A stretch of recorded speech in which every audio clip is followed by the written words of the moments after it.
person that we've talked about a lot in this show. Feels like constantly we always have a topic about her. One, Caitlin Clark. The question on the screen, there's been a lot of debate about this because she is not going to be on the women's Olympic team. Mr. Unger, I know you have thoughts on this. Yes. I did. I. It's unfortunate that I missed the Caitlin Clark Angel Reese stuff last week on the show. But it sounds like you and Jalen did a good job talking about that. But I have mixed feelings about this because the U.S. women's Olympic team has been dominant. I think they've won like 7 straight or something. So I think we'll be fine. But if you're trying to grow the game, Caitlin Clark is your biggest star. So why would you not want her on the team and have her on that international stage where the world can see her? You know, like the WNBA, I get it. They've grown in popularity. They're adding 2 more teams in Golden State and Toronto, which is fantastic. But still, if you want to continue to grow the game, you need to put Caitlin Clark on the international stage. And I'm sure, like, she's going to get on the Olympic team in the future. So that's why I'm not overly, like, upset about it. But it does feel like a missed opportunity at the same time. No, I completely agree with all of that. I think it's a missed opportunity. I think Caitlin Clark will obviously, as long as she stays healthy, will be on the team in 2028 when it's on U.S. soil in Los Angeles. I will say that I'm not the biggest Olympic guy, no matter the sport. I'm not really a big USA rah rah. We have to win the Olympics type of guy. It really has never interested me that much. I watch the basketball here and there when it's not on at 5 o'clock in the morning. But even that, even the biggest stars don't participate in that anymore either. So it does feel like in a way the Olympics have sort of been watered down from what it was in the past. And yeah, I mean, I think the WNBA did miss an opportunity. I think Clark is obviously deserving of it. But also, and I don't really know the answer to this question, has there been a scenario where essentially a rookie like Clark has come straight out of college and been on an Olympic team? That I don't know. Um, so I don't have an Because answer. I have not heard that perspective. I have not heard anybody do it. So that could be a factor as well. A sense of you have to sort of earn your stripes because while we all think Clark is talented and she's the biggest draw in the WNBA, I don't think you could sit here right now and definitively say she's the best player in the WNBA.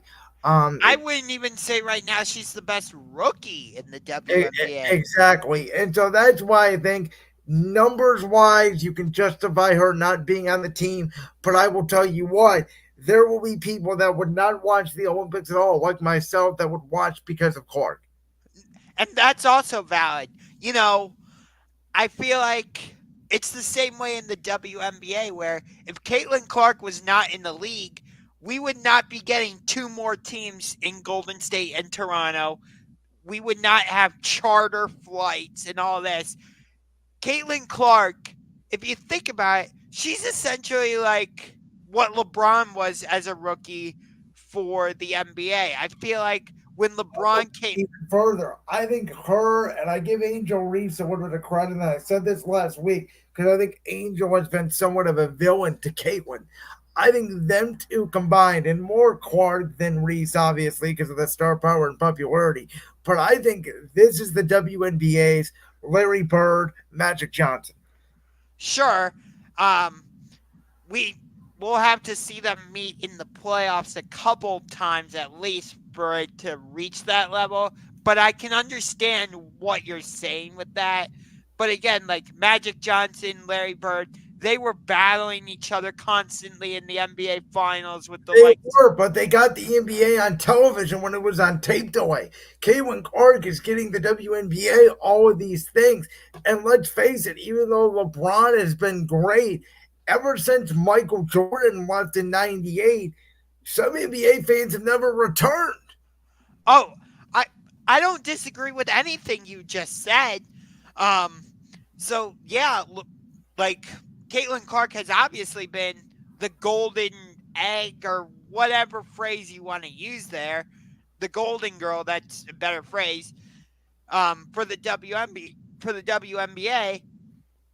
But if you want to say Bird and Magic for the likes of Angel Reese and Caitlin Clark, I think they need to meet in the playoffs at least a few times, not just a national championship.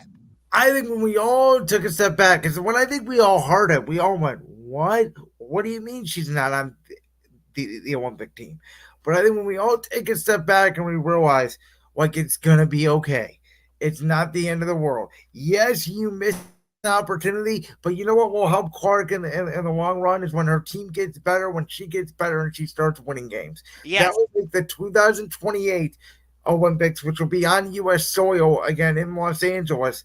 That will be the most watched Olympics in U.S. history easily. yes. And before we move on, um, we talked about this during NBA All Star Weekend. I loved the whole Steph Curry versus Sabrina Ionescu stuff. Now that Caitlin Clark is in the league for the WNBA, I want them to do it again. Have Steph and Klay Thompson probably. That would be the most logical way to go. Go against Sabrina Ionescu and Caitlin Clark. But I would do not just one round, I would make it like 2 or 3 rounds. Yeah, I don't see a way the NBA doesn't have Caitlin Clark involved in All Star festivities if they're going to include the WNBA. Yeah, I would agree.